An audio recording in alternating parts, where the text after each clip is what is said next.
Praise the lord. ఈరోజు దేవుని వాక్యము, మీరు బాగుగా పరిగెత్తుచుంటిరి, సత్యమునకు విధేయులు కాకుండా మిమ్మల్ని ఎవడు అడ్డగించెను.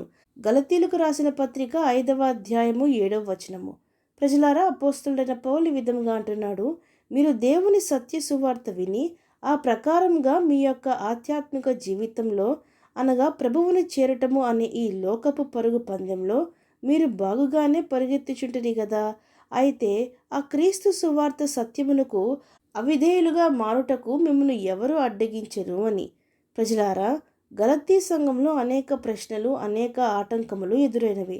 అనగా క్రీస్తును వెంబడించవలసి ఉంటే అతడు ముందు యూదుడవ్వవలెనా, లేక యూదా మతమును ధర్మశాస్త్రమును పాటించవలెనా, సున్నతి ఆచారములను పొందవలెనా అని ఇటువంటి అపోహలు, ఇటువంటి ఆటంకములు మొదలైనవి అవి యూదుల వలన ప్రేరేపింపబడినవి.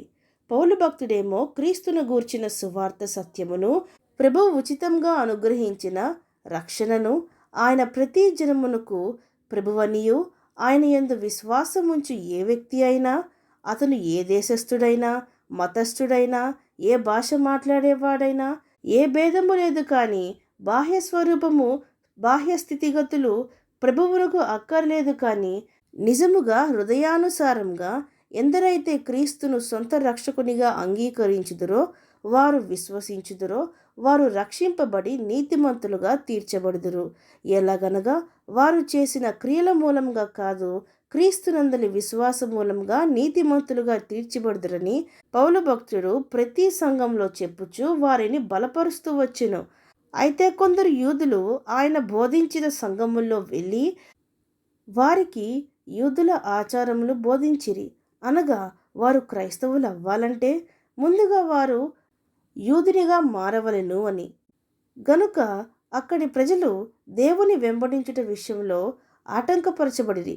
పౌలు భక్తుడేమో విశ్వసించి పాపములు ఒప్పుకుంటే రక్షింపబడుదురు అని అంటున్నాడు.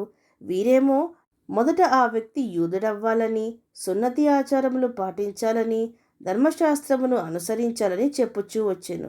కనుక వారు ఆటంకపరచబడిరి. అందుకే పౌలు భక్తుడు అంటున్నాడు, మీరు విశ్వాసంలో, ఆధ్యాత్మిక జీవితంలో ప్రభువునందు బాగుగా పరిగెత్తుచుంటిరి కదా. మీరు నమ్మిన బోధ నుండి, మీరు నమ్మిన సత్యము నుండి మిమ్మును ఎవరు ఆటంకపరిచెను? క్రీస్తు కృపను బట్టి మిమ్మును పిలిచిన వానిని విడిచి భిన్నమైన సువార్త తట్టుకు మీరింత త్వరగా తిరిగి పోవుట చూడగా నాకు ఆశ్చర్యమగుచున్నది. అది మరి ఒక సువార్త కాదు గాని క్రీస్తు సువార్తను చెరుపగోరి మిమ్మును కలవరపరచువారు కొందరు ఉన్నారు అని. ప్రజలారా, మనము కూడా మన ఆధ్యాత్మిక జీవితంలో బాగుగా పరిగెడుతున్నప్పుడు అనేక శోధనలు వచ్చును. అయితే మనము అపవాది యొక్క ఏ శోధనకు లొంగకపోతే ఆ అపవాది వాక్యము ద్వారానే మనల్ని శోధించును. ఆనాడు ప్రభువు 40 రోజులు ఉపవాసం ఉన్నప్పుడు అపవాది వాక్యముతోనే శోధించెను. అయితే దేవుడు ఆ వాక్యముతోనే అతన్ని గద్దించెను. అలాగుననే మనము కూడా బోధలు వింటున్నప్పుడు ఏ వాక్యములను వింటున్నామో జాగ్రత్తగా పరిశీలించుకునవలెను. అబద్ధ ప్రవక్తల యొక్క బోధ వలన, అలాగుననే ఇప్పుడు దేవుని గూర్చి అనవసరమైన వాదనలు పెట్టుకొని, చర్చలు పెట్టుకొని, వ్యాఖ్యానములు జరిగించి ఉన్న విశ్వాసమును కూడా పోగొట్టుకుంటున్నారు.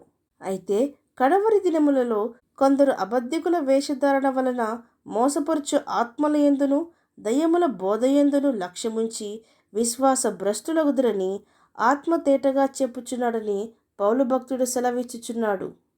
ఆనాడు వారు కేవలము యూదులుగా మారవాలని చెప్పెను గాని ఈనాడు అపవాది వలన దేవుని వాక్యమనే సత్యములు చెరిపి వారికి ఇష్టము వచ్చిన బోధనలు చేయిచు ప్రజలను ఆటంకపరుస్తూ మోసపరుచుచూ ఉంటున్నారు. కాబట్టి మనము దేవుని వాక్యమును బాగుగా చదివి హృదయంలో భద్రపరుచుకొని ఉంటే ఏ వేరు బోధలకు తిరగక మనము వినే వాక్యము, మనము వినే బోధ వాక్యానుసారమైనదా కాదా వివేచింపగలుగుదుము.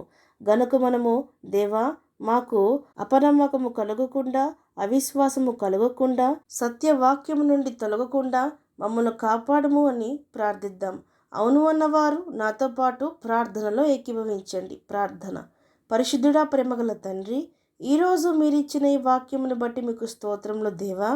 వెనుకున్న వాటిని మరిచి ముందున్న వాటి కొరకే వేగిరిపడుచు ఓపికతో ఈ విశ్వాస పరుగు పందెంలో పరిగెడుచు అపవాది ఆటంకాలన్నీ మేము కలిగి ఉన్న విశ్వాసము ద్వారా, ప్రార్థనా శక్తి ద్వారా, మీ కృప ద్వారా పటాపంచలు చేసి మధ్యలో ఆగిపోక సాగిపోవుటకు, అలాగుననే వివేచన ఆత్మను మాకు దయచేయమని ప్రార్థిస్తూ సమస్త మహిమాగాంతులు మీకే చెల్లిస్తూ ప్రభువైన యేసుక్రీస్తు నామం పేరట అడిగి వేడుకొనుచున్నాం పరమ తండ్రి. ఆమేన్.